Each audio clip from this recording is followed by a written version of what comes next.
CHIRLA, which is the Coalition for Humane Immigrant Rights, is a major anti-ICE activist network in Los Angeles that operates as a nonprofit providing legal services and advocacy to illegal migrants, including those with criminal convictions. It has been linked to violent protests and riots against ICE. America, we just uncovered the most outrageous government scandal of the year. 4 people arrested for sabotaging federal immigration raids with homemade tire spikes are directly connected to an NGO that received $32 million in taxpayer funds, including $1 million from the Biden administration. But here's the kicker. While this group was using your taxpayer dollars to organize violent resistance against ICE, California just announced a $12 billion budget deficit that Gavin Newsom is blaming on a Trump slump. So let me get this straight. California is broke, but they had millions to give to groups that attack federal agents trying to enforce immigration law.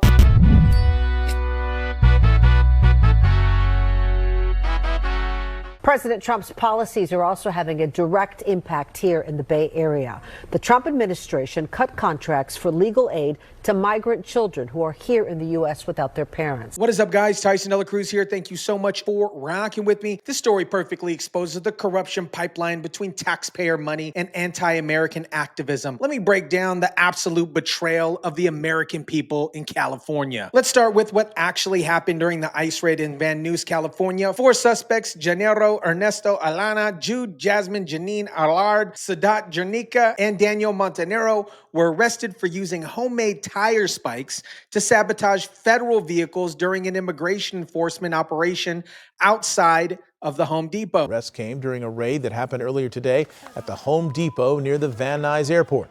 A group of activists protested outside the federal detention center tonight, demanding their release. These weren't peaceful protesters. They created improvised devices specifically designed to puncture the tires of federal law enforcement vehicles. The Border Patrol posted photos showing these homemade spikes embedded into their tires. This is domestic terrorism disguised as immigration activism. California lawmakers approved a $50 million bill package this week that includes funding to defend the state's policies against the Trump administration. But here's what's really disturbing. One of these suspects works for the Institute de Educación Sula de California, an organization that's part of a network receiving massive government funding to supposedly help immigrants, not attack federal agents. Multiple outlets are reporting that the president is going to cancel large swaths of federal funding to our state.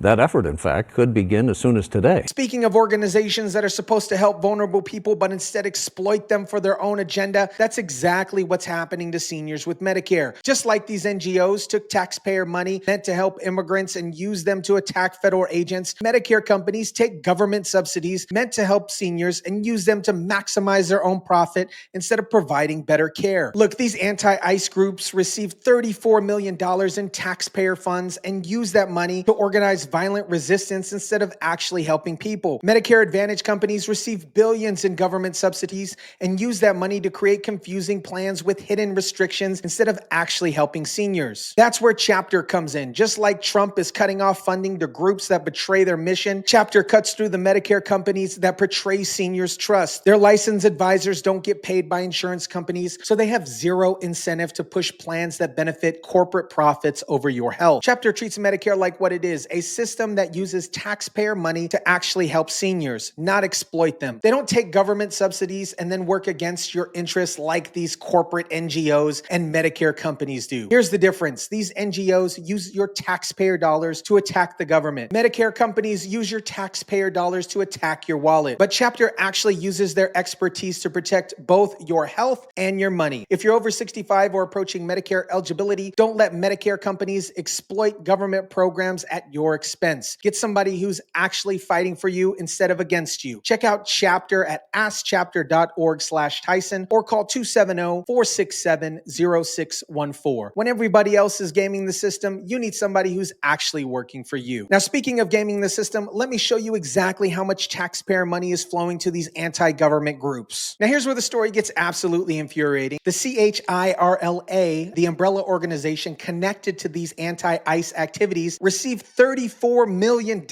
in government grants in the fiscal year of 2023. That is a massive jump from just $12 million from the previous year. California is under assault. The United States of America, in many respects, is under assault because we have a president that's been reckless in terms of assaulting those growth engines. Under the Biden administration, CHIRLA received nearly $1 million in federal grants, including $450,000 specifically for DHS for citizenship education and training. Think about the irony. The Department of Homeland Security gave nearly $500,000 to a group that then organized protests against DHS operations. Newsom is now blaming the Trump administration's actions for the lack of incoming revenue, calling it a, quote, Trump slump. The House Judiciary Committee, led by Chairman Jim Jordan, is now investigating whether these federal funds were used to support violent anti-ICE activities. They've demanded all documents by July 8th regarding how these taxpayer dollars were actually spent. The deal comes 2 months after Governor Gavin Newsom called a special session following Trump's election in an effort to do what he calls Trump-proof the state. Now here's where the hypocrisy becomes absolutely staggering. While California is handing out millions of dollars to groups to attack federal agents, Governor Gavin Newsom just announced the state is facing a $12 billion deficit. We're going to see an impact about a $16 billion downturn, not all in the next fiscal year, but fiscal year plus one. Newsom is blaming what he calls a Trump slump for the budget crisis, claiming Trump's policies will cause a $16 billion revenue downturn. But let me ask you this, if California is so broke, why do they have $34 million to give to groups organizing violent resistance against federal law enforcement?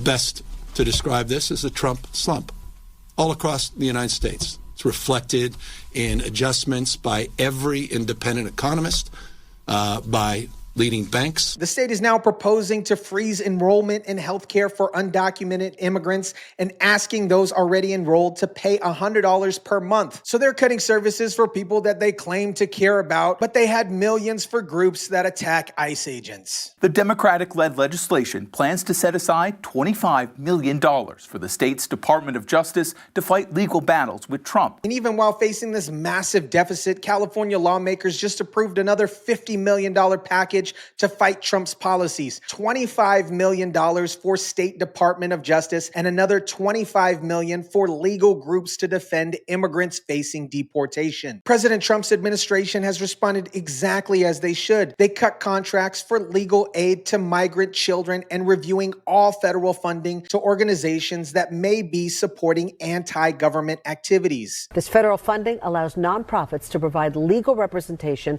for children in court.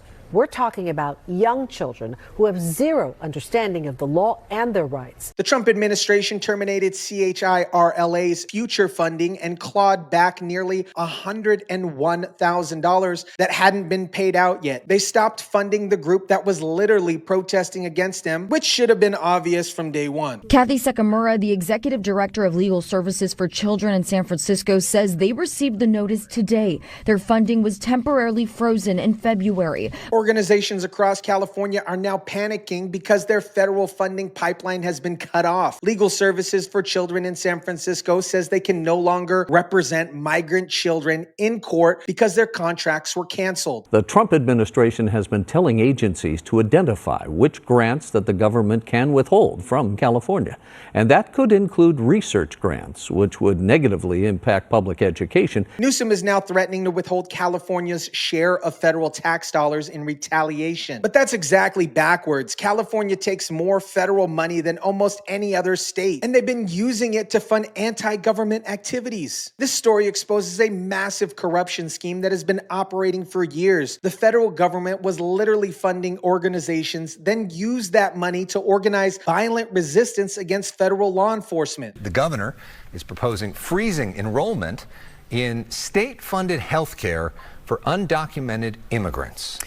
Just a year ago, that Governor Newsom granted Medi-Cal access to low-income immigrants without legal status. California expanded their health care for undocumented immigrants when they thought they had the money. But now they're cutting costs for those same programs while continuing to fund anti-ICE activism. These priorities are completely backwards. California's Republican leader, James Gallagher, is calling the plan a political stunt. that took away time from dealing with the state's wildfires and the high cost of living. Republican leader James Gallagher called it exactly right. Authorizing $25 million to pay lawyers to sue Trump is not tackling affordability, and it does nothing to protect us from wildfires. California has real problems, but they're spending money on political stunts instead. America, this story perfectly illustrates the corrupt relationship between government funding and left-wing activism. Your taxpayers are literally being used to fund violent attacks on federal agents trying to enforce immigration law. California received $34 million in government grants for groups like CHIRLA, which then organized the protests that led to people throwing homemade tire spikes at ICE vehicles. The federal government was funding their own opposition. Republican lawmakers say the state cannot continue to provide Medi-Cal services to people without documentation. We just simply can't afford it. Now California is facing a $12 billion deficit and having to cut services. But Newsom is still blaming Trump instead of taking responsibility for the state's wasteful spending on anti-government activism. The Trump administration is doing exactly what they should, cutting off the funding pipeline to organizations that use taxpayer money to attack federal law enforcement. No American should have their taxpayers used to fund violence against federal agents. This is why we need strong oversight of government grants and an end to corrupt practices to fund left-wing activists with taxpayer money. When organizations receive government funding, they shouldn't be allowed to use that money to attack the same government that it's funding them. California can't have it both ways. They can't claim to be broke while spending millions on anti-Trump resistance. They can't cut healthcare for immigrants while funding groups that attack ICE agents. The hypocrisy here is absolutely staggering. This is what happens when you allow taxpayer money to fund anti-government activism. Let me know what you guys think about this. Drop it down in the comments section down below. Smash the like button if you kindly would. Share, subscribe, and as always, guys, I'll catch you on the next one.